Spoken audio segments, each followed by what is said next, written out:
ሱዳን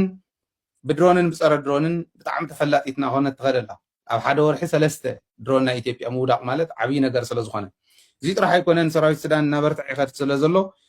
ላዕለዋይ አዛዚ ናይ አርኤስኤፍ ሰላም ከመይ ጸንሑ ክቡራት ተኸታተልቲ ንኹልኩም ኤርትራውያን ተጋሩና አሕዋትና በብዘለኹም ወሰላም ረህዋ እንዳተመነኹልኩም ሎማ እንት ደማ ኣብ ማሕበራዊ ሚድያ ክዘወሩ ዝውዓሉ ሁሉ ኩነታት ሒዘልኩም ቀሪበለኹ ክቡራት ተኸታተልቲ ክርዶና ክቡራት ተኸታተልቲ እዚኦም ዝኣምሰሰሉ ካልኦት ሓበሬታታት እውን ሒዘልኩም ቀሪበለኹ ቅድሚ ቪድዮ ምጅማርና ግን ላይክን ሰብስክራይብን ምግባር ከይትርስዑ ክቡራት ተኸታተልቲ እዚ ብምባል ናብ ዝቕፅል ሓበሬታና ንቐፅል። በራያ አዲስ ወታደራዊ ፍጥጫ በሸረሪና ከተቀሰቀሰ ውጊያ በኋላ በራያ አላማጣ መስመር ላይ ውጥረት አይሏል። በራያ አላማጣ ግንባር የህወሓት ሰራዊት በስፋት መሰማራቱ ተሰምቷል። በራያ አላማጣ የመስክ ወታደራዊ ፍጥጫና የጦርነት ቅድመ ዝግጅት በከፍተኛ ሁኔታ ማየሉን የአካባቢው ነዋሪዎች ገልጸዋል። ከዚህ የጦርነት ውጥረት መባባስ ጋር ተያይዞ በአላማጣ ከተማ ውስጥ በታጣቂዎች የሚፈጸም የቤት ለቤት ዝርፊያ በስፋት የተጠናከረ ሲሆን ነዋሪዎች ከምሽቱ 1 ሰዓት በኋላ በነጻነት መንቀሳቀስ እንዳልቻሉ ተናግረዋል። አላማጣ ከተማ በትግራይ ውስጥ በሚተዳደረው ራያ ውስጥ ያለች ከተማ ናት። በርካቶች በከተማዋና ዙሪያ ከተፈጠረው ስርዓት አልበኝነት እንደዚሁም ከህወሓት ወታደራዊ አፈሳ ጋር በተያያዘ ከተማዋን እየለቀቁ በአቅራቢያው ወደምትገኘውና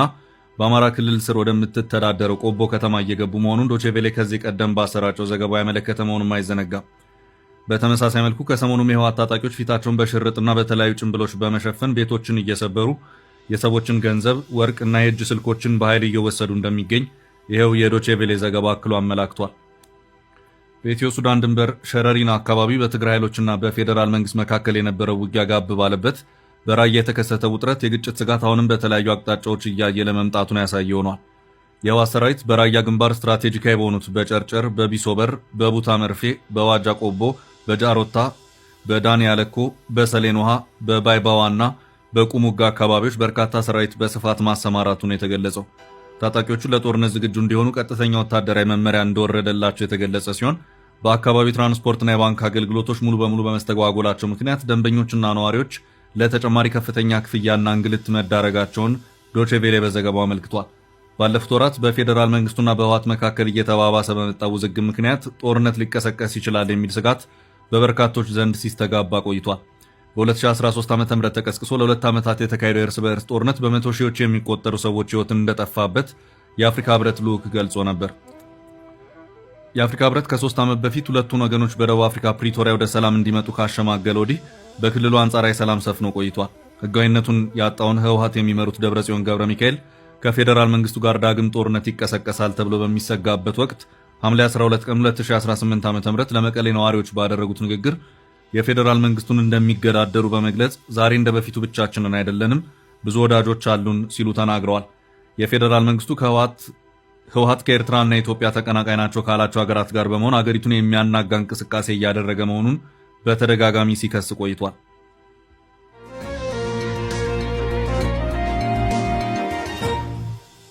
ሴንትራል ኮማንድን አዘዝቲ ግንባርን ኣብ መቐለ ህጹጽ ኣኼባ ይካይዱ ከም ዘለዎ ተገሊጹ። ኣባላት ሴንትራል ኮማንድን ዝተፈላለዩ ኣዘዝቲ ግንባርን ካብ ትማል ዕለት 25 ጀሚሮም ኣብ ከተማ መቐለ ክፍለ ከተማ ዓዲ ሓቂ ኣብ ዝርከብ መንበሪ ገዛ ጀነራል ፍስሓ ማንጁስ ህጹጽ ኣኼባ ይካይዱ ከም ዘለዉ ካብቲ ቦታ ዝተረኸቡ ሓበሬታ ይመላኽት። እቲ ኣኼባ ብቀንዱ ኣብ ሸረሪና ግንባር ብዛዕባ ዝተወልዐ ሓድሽ ውግእን ምስኡ ዝተኣሳሰሩ ወታደራውን ፖለቲካውን ዛዕባታት ዝጠመተ ምዃኑ ድማ ተሓቢሩ እዮም። ከምኡውን ኣብቲ ኣኼባ ዝሓልፉ ዘለዉ ውሳነታት ንህዝብነት ዞባን ኣብ ዝያዳ ዕንወትን ሓደጋ ዘእቱ ኣጥፊኻ ናይ ምጥፋእ ኣንፈት ዝሓዙ ምዃኖም እቶም ምንጭታትና ወሲኾም ገሊፆም። እቲ ኣኼባ እዚ ብፍላይ ከም ወድን ቤቴን ፍስሓ ማንጁስን ገብረ ዓዴትን ዝበሉ ላዕለዎት ኣመራርሓ ኣብ ከቢድ ውጥረትን ፀቕጥን ወዲቖም ከም ዘለውን ኣብ መንጎኦም እውን ብሰንኪ ዝተፈጥረ ናይ ኣተሓሳስባ ፍልልይ ፅዑቕ ክትዕ ከም ዘልዕለ ይግለጽ ኣሎ። ተዓዘብቲ ውሽጣዊ ምንጭታትና ከም ዝሕብርዎም እዚ ብኣመራርሓታት ዝካየድ ዘሎ ምንቅስቓስ መናእሰይ ትግራይ ኣብ ዝያዳ ሓደጋ ዘእትቡ ምዃኑ እቲ ኩነታት ብዕቱብ ክሕሰበሉ ከም ዝግባእን ንኩሉ ነገር ድማ ናቲ እዋን ከም ዘሎ መፅንቅቲ ተመሓላሊፎም ኣለዎም።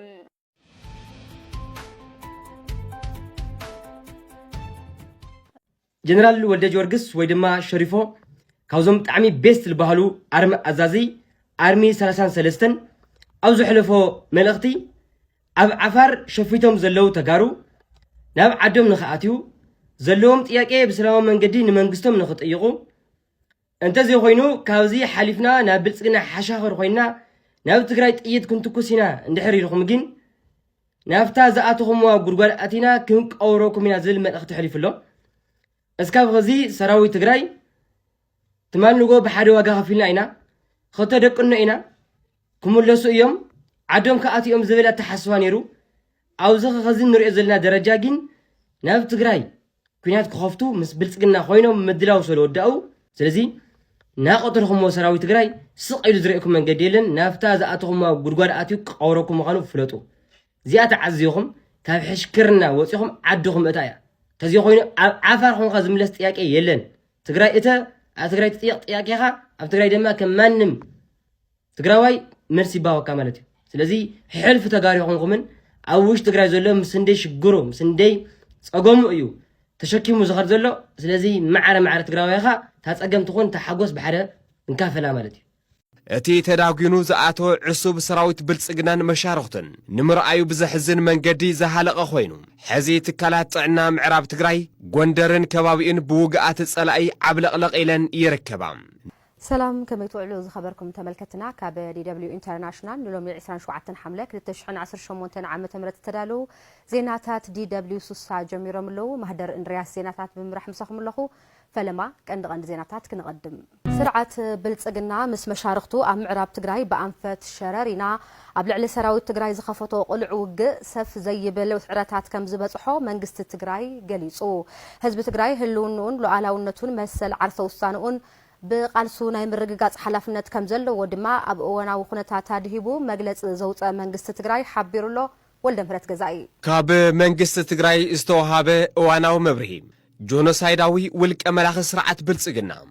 ብዕለት 25 ሓምለ 2018 ዓመተ ምህረት ካብ ወጋሕታ ጀሚሩ ኣብ ምዕራብ ትግራይ ብኣንፈት ሸረሪና ኣብ ልዕሊ ሰራዊት ትግራይ ቁሉዕ ውግእ ከም ዝኸፈተ ይፍለጥ ኣብቲ ውግእ ህጹጽ ሓይልታት ደገፍ ተባሂሉ ዝጽዋዕ ብመሐመድ ሓምዳን ዳጓሎ ሐሚቲ RSF ዝምራሕ ዕጡቕ ሓይሊ ሱዳንን ካብቲ ከባቢ ተገዲዶም ዝተኣኻኸቡ ዕጡቓትን እውን ዝተሳተፉ ኮይኖም ዕሱብ ሰራዊት ጆኖሳይዳዊ ውልቀ መላኺ ስርዓት ብልጽግና ብዕስለ ተዳጊኑን ኣለን ዝብሎ ኩሉ ዓይነት ዓቕምታት ሓይሊ ምድርን ኣየርን ተጠቒሙን ካብ ወጋሕታ ጀሚሩ ክሳብ ኣጋምሸት ተደጋጋሚ መጥቃዕታት ከካይድ ፈቲኑ እዩ ይኹን እምበር ፍትሓዊ ዕላማ ተሓንጊጡ ሕድሪ ስዋኣተይ ኣየዕብርን ዝበለ ጅግና ሰራዊት ትግራይ ነቲ ተሃንዲዱ ዝመፀ ወራሪ ብምምካት ንሕልሚ ጸላኢ ከፍሽሎ ክኢሉ እዩ ብምዃኑ ሰራዊትና ለምውን ከም ትማሊ ብቕያ ዝዝንቶ ንታሪኽ ዝስነድ ዘኹርዕን መስተንክራውን ጅግንነት ፈጺሙ ኣሎ ክብርን ሞሳን ድማ ይግብኦ እቲ ተዳጊኑ ዝኣተወ ዕሱብ ሰራዊት ብልጽግናን መሻርኽትን ንምርኣዩ ብዘሕዝን መንገዲ ዝሃለቐ ኮይኑ ሕዚ ትካላት ጥዕና ምዕራብ ትግራይ ጎንደርን ከባቢኡን ብውግኣት ጸላኢ ዓብለቕለቕ ኢለን ይርከባ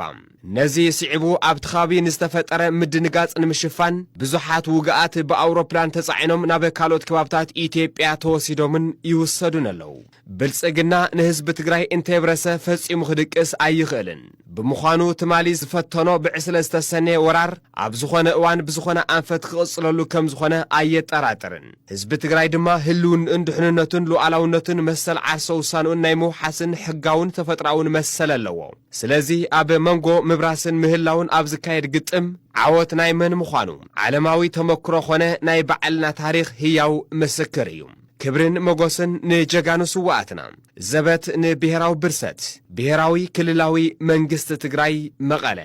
አሊና ኢና ክብል ጀነራል ምግበይ ኃይለ ተዛሪቦም አዛዚ ምዕራብ ግንባር ጀነራል ምግበይ ኃይለ ኣብ ወሳነ ሓደጋ ኣለና ነዚን መፍታሕ ድማ ብዙሕ ርሕቀት ተጓዒዝና ኢና ሕዚ ቀሬና ዘሎ ነቲ ፀገም ንቆፃፀሮ እዩ ክብል ተጃሂሮም ነቲ ቀሪና ዘሎ ፀገም ንምፍታሕ ድማ ደጀንን ግንባርን ፊት ንፊት ንዘራረብ ኣለና ክብል ተደሚጾም كما سراويت بهراو قالسنا ناب حدا عينت قالس معرفة تطريف ناب تلوخو مبصحة راح يقبل دما قاليتيوم اب وشت حزب خوينم انصار كلهم بهراو قالستاتنا زي تسلفو اكالات تلوخو مسحتت مخانو امينوم اب غون حزبهم كسلفو خمس قبا دمام بتساتفتي تقاليتيوم دحنነት ህዝብ ትግራይ ዝረጋገጽ መደባት ለውና ወይ ስራሕቲ መኸተ ዝዕወቱ ግንባር እንደጀነን ተናቢብናን ተአሳሲርናን ተርዳዲናን በመስራህ ባይታና ረመጽ በመግባር ከባቢና ካበ ባንዳታትን ጆሱሳትን ሓራ በመውጻእ ክኸውነለው ክብል ድማም ዋና ማሓዳሪ ዞባ ሰሜን ምዕራብ ትግራይን አባል ማእከላይ ኮሚቴ ውድብ ህወሓትን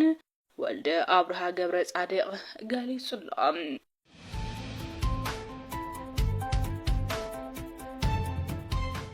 አርሚስ معت سراويتي توديو ناي طلعي بعلو موصيو اب اترفريفو بعلو بدرون جميرو بدرون طقعات مستجمره اتناي درون نعانا حد شي يكونن درون كم تتقع درون مسوعتنت كم تخفل زفلت تن درون كم يغركا خم زور داون زفلتي درون مسمصاصر درون مسجمره درون نهراون مخاد مسجمره ناي درون وقعيت ايفلطون غنايم حزيم جميرهم حزيم جميرهم تهيد ما زمص شعي نمجمريا غزي ابدرون زوقع زلونا ايتيوبيا سراويت قلده يكون اندلناكم كمت مالي كنا اندلناكم كمت مالي كنا نيلم كجهارو خلو كمت مالي كون سراويت تግራይ ون يلو مريحነት تግራይ يتغلص نغرم كله خردو نيرو كمت مالي كنا دروناتين كيدن أوزي دس يخبلو زقبا حزب تግራይ دس كبلنا يزقبا خنكور علي يزقبا ناي سراويت تግራይ بقعات نورمال سراويت اغرኛ سراويت ناو كوماندو مقيار طرح يكونن ادلاي زبحال صوار ون حزي درونات ناتوم توكيسن كمي كم زورد ونن كمي كم كابتن كعرسون كم زحلون زفلت سراويت تግራይ አይደንገጹን እቶም መጀመሪያ ጊዜ ውቅዕ ድሮና ዝጣዓሙ ግን ከመይ ለማዲሞም ሰራዊት ወደ ሓምሸሸ ናልዋሽ ኦፊሻሊ ክግለጽ እንተሃሊዎ ክገልጽ ወይም ሰራዊት ትግራይ ግለጽ እንተይሎም ናውን ክንገልጽ ኢና ግን መኒ ተዛሃደመ መኒ ተሓምሸሸ ግን ከም ታዝብለኩም ዘለኹ ያ ነዚዩ መርትዖ ዝኸውን ክነግረኩም መርትዖና بناي موتاتهم فيديو فوتو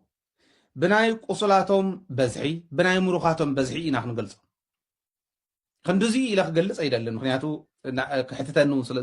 سلازغل مالت مقصر زي بلو قوطير كازي يودع موت أو تحمششة قوطير كازي يودع قصل سكاحز الساقة زلو قن ياو عدمن سراويت تግራይ يحكموهم معات مرو خلو اصوارون كم حزي كونزي خوين زخده بنايناتنا إلما كنا ناي فيسبوك بوست ا فيسبوك سعيرو سلازوا علينا عنا من امصقم يولن تحقق نرد لنا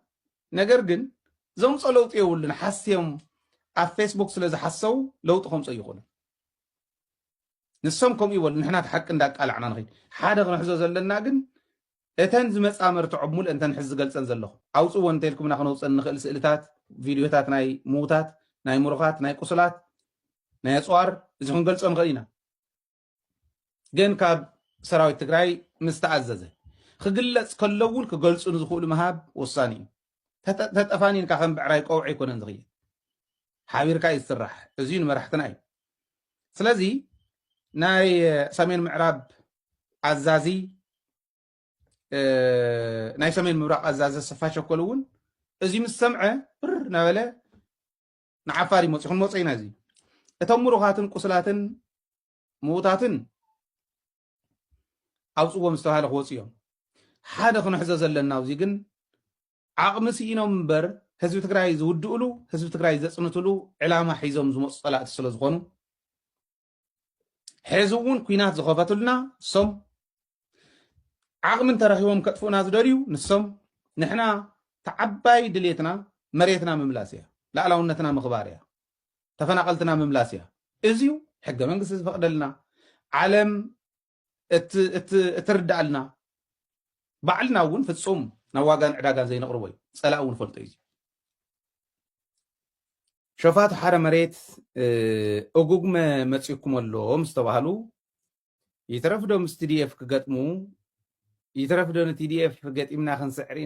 ክንስዕሮም ኢና ዝብል ነበረ ናይ ወደን ጥሩ ጃሃራ ንሱ ምትግባር ይትረፍ እሞ እጉግመ ይመፀኩም ኣሎ ምስ ተባሃሉ ካብ ቶንሳ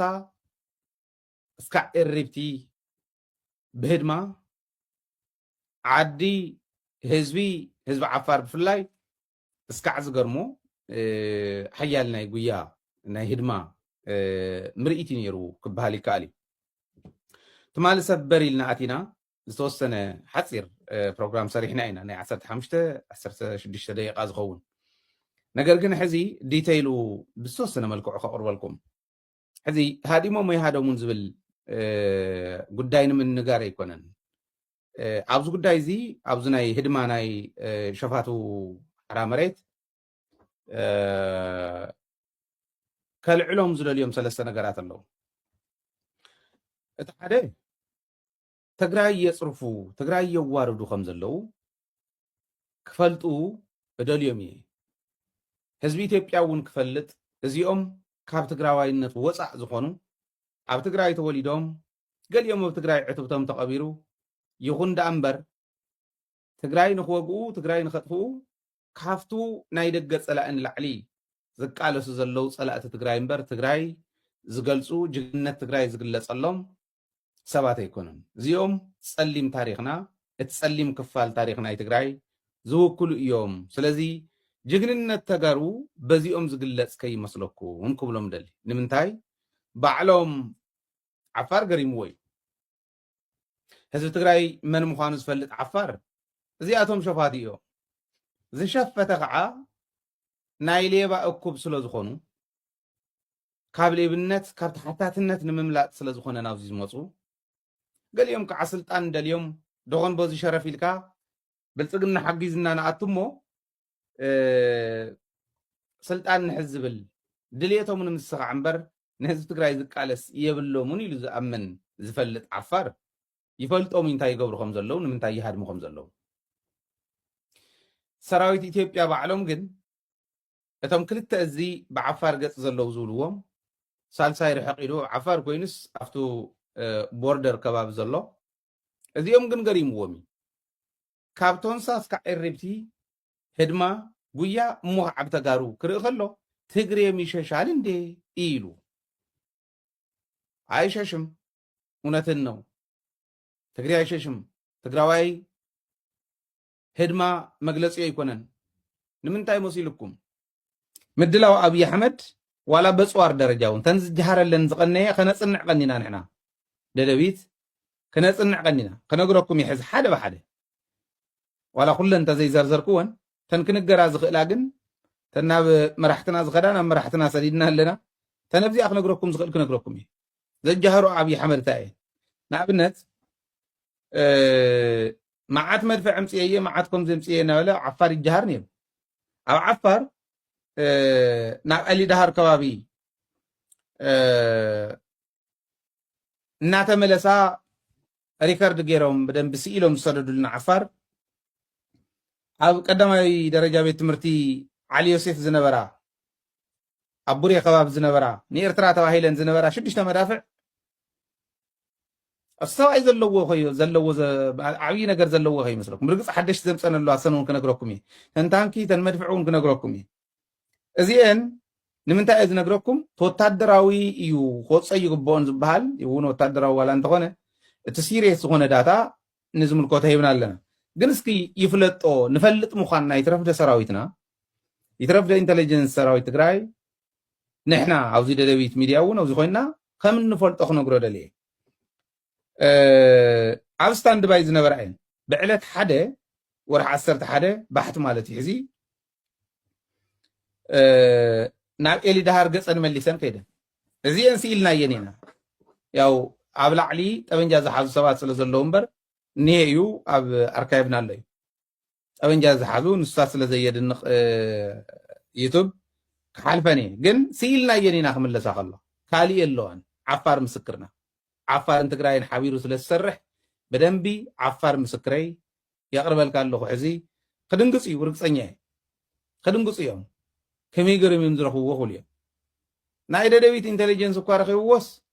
ወታደራዊ ኢንቴሊጀንስ ትግራይ ደኣ እሞ ታይልካ የለኻ ግን ክውስኸልካ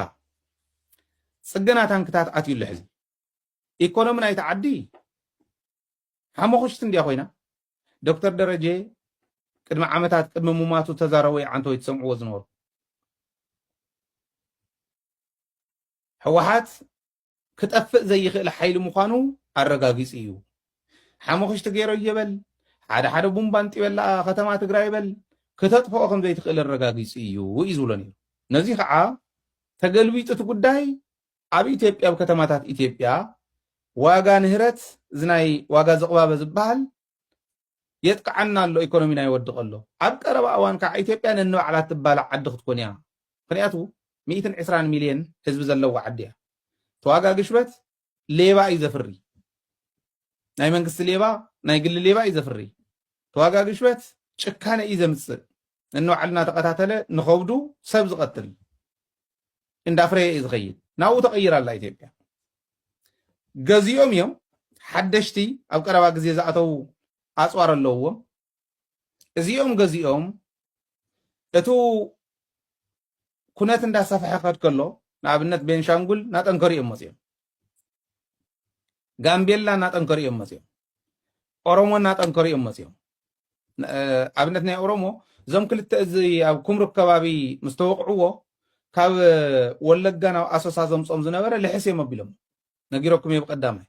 186 ኣባላት ሰራዊት ኢትዮጵያ እዮም ተወሊዖም ሞይቶም ተቐተሉ እየ ዝብለኩም ዘሎ 106 ዝቆሰሉ ተማረኹ ናበይ ከይዶም ባዕሎም ፈልጡ ብዝኾነ ግን ኣብኡ ዝተበልዐ ፅዋርን ሰብን ብዙሕ እዩ ናይ ኦሮሞ ጥንካሬ ናይ ኦሮሞ ናፅነት ሰራዊት ጥንካሬ ዝረኣናሉ ናይ ፋኖ ግደፍዎ ምሕላፍ ስኢኑ እምበር ኣብ ፀገዳት ትግራይ የምፀን ይመልሰን ሕዚ ናብ ኤልድሃር ከባቢ ንነዘ ናብ ባቲ ከባቢ እንዳዘወራ ዝኸራ ዘለዋ ታንክን መድፍዕን ናይ ፋኖ ጥንካሬ ካሊእ ጣዕሚ የብሉ ዓፋር እውን ጠንኪሩስ 20 ገለን ክፍለ ጦር በፂሑ ሕዚ ዓፋር ከይቆርፅ ናይ ጅቡትን ኣዲስ ኣበባን መንገዲ ከይቆርፅ ተባሂሉ እዩ ዘን መዳፍዕን ታንክታትን ናብኡ ከይደን ነይረ ሱዳን ብድሮንን ብፀረ ድሮንን ብጣዕሚ ተፈላጢትና ኾነት ትኸደላ ኣብ ሓደ ወርሒ 3 ድሮን ናይ ኢትዮጵያ ምውዳቕ ማለት ዓብይ ነገር ስለ ዝኾነ እዚ ጥራሕ ኣይኮነን ሰራዊት ሱዳን እናበርትዕ ይኸድ ስለ ዘሎ ላዕለዋይ ኣዛዚ ናይ RSF ኢድ ሂቡሎ እዚ እውን ኣረጋጊፅናዮ ኢና ስኢሉ ማሕበራዊ ሚድያ ስለተለጠፈ ኣይነቕርብን ንሕና ኣረጋጊፅና ካብኣ እያ ፋሕቲርና ረኺብና ኢና ነቕርብ ትክክል እዩ ብጣዕሚ ተኣማኒ የማናይ ኢድ ዝበሃል ናይ RSF ዝነበረ ከም ምዃኑ እዚ ኣዛዚ ሕሚቲ ብጣዕሚ ካብ ዝተኣማመነሎም ኣባላት ሰራዊቱ ኣዘዝቲ ሰራዊት ሓደ ከም ምዃኑ ተነጊሩ ኣሎ ኣብ ክልል ዳማዚን ዝበሃል እዩ ምክትል ኣዛዚ ኮር እዩ ነይሩ ግን ልክዕ ከም ናይ ኮራት ኣዘዝቲ ከም ናይ ኣርምታት ኣዘዝቲ ዝቆፅሮ ዝነበረ እዩ ኮማንደር ኣደም ኣሕመድ እዩ ዝበሃል ኮማንደር ኣደም ኣሕመድ እዚ ትሪእዎ ዘለኹም እዩ ብጣዕሚ ዝተኣማመነሉ እዩ ነይሩ እዮም ዝብልዎ እና ኢድ ሂቡሎ ኣብ ሰሙን እዚ ማለት እዩ ቅድሚ 3 መዓልቲ ኢድ ሂቡ እዚ መራሒ ፅዑን ተፈጣሪ ከም ዝነበረ ዋላ ፖለቲካሊ እውን ፖለቲካዊ ርድኢቱ ናይ ሚሊተሪ ርድኢቱ ጥራሕ እንተይኮነ ፖለቲካዊ ርድኢቱ እውን ብጣዕሚ ስለ ዝተኣማመነሉ እዩ ዘማኽሮ ነይሩ ኦፕሬሽናት ክካየዱ ከለዉ ካብቶም ላዕለዎት ኣዘዝቲ ዝብሎም ብላዕሊ ብጣዕሚ ነዚ ይሰምዕ ከም ዝነበረ እውን ይገልፅ ናይ ዓረብ ሚድያታት እውን መዘራረብ ኮይኑ ከም ዝቐነየ ኣብ ውሽጢ ሰራዊት ሕሚቲ ነንባዕሎም ብኸባቢ ብፖርት ሱዳን ገፅ ኢኹም ንስኹም መበዳንኹም በዚ ላዕላይ ኢኹም ንስኹም መበዳንኹም ዓይነት ናይ ከባቢ ናይ ብሄር ናይ ብሄረሰብ ማለት እዩ ናይ ብሄረሰብ ዓይነት ንሕና ብሄረሰብ እንብሎ ከምኡ ዓይነት ጎነፅ ከም ዝተፈጠረ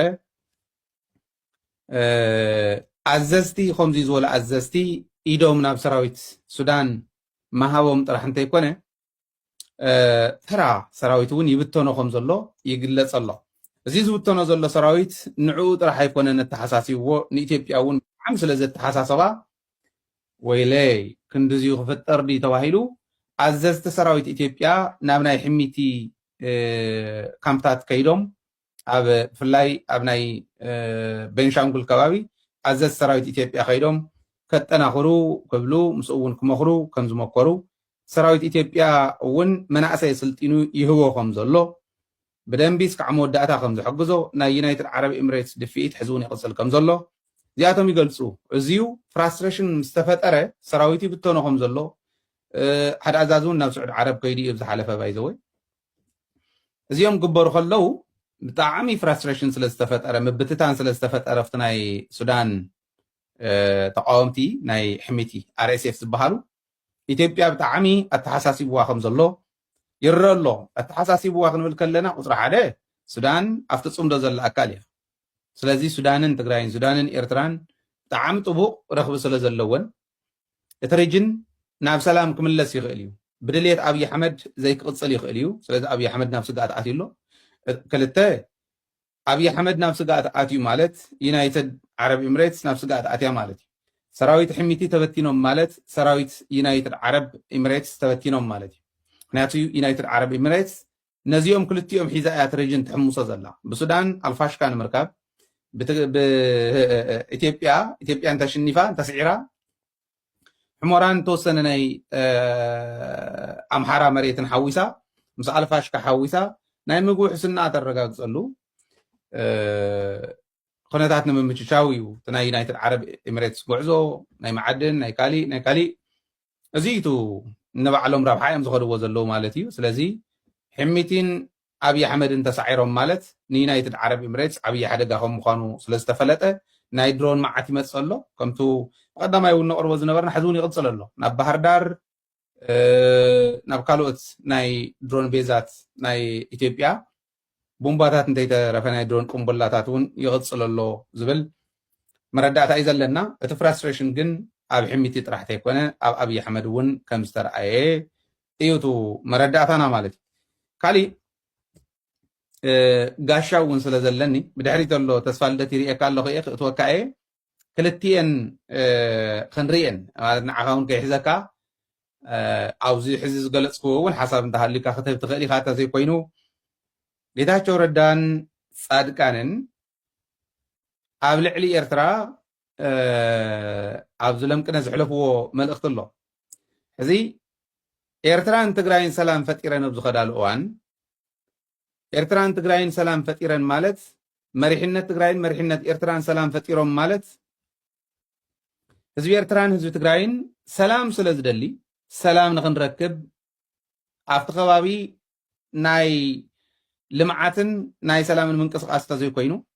ኩናት ዝበሃል ድምፂ ኩናት ከይስማዕ እዩ ዝኽየድ ዘሎ ኖ ኩናት ተዘይተፈጠረ ዝብል ዝዓይነቱ እዮም ክዛረቡ ቀንዮም ብዛዕባ ኤርትራን ብዛዕባ ትግራይን ማለት እዩ መደባት ነዚ ይመስሉ ነይሮም ብቐፃሊ ብዝተፈላለየ ሓበሬታ እስካዕ ንራኸብ ላይክን ሰብስክራይብ እንዳገበርኩም ብቐፃሊ እስካዕ ንራኸብ ሰላም ሁኑ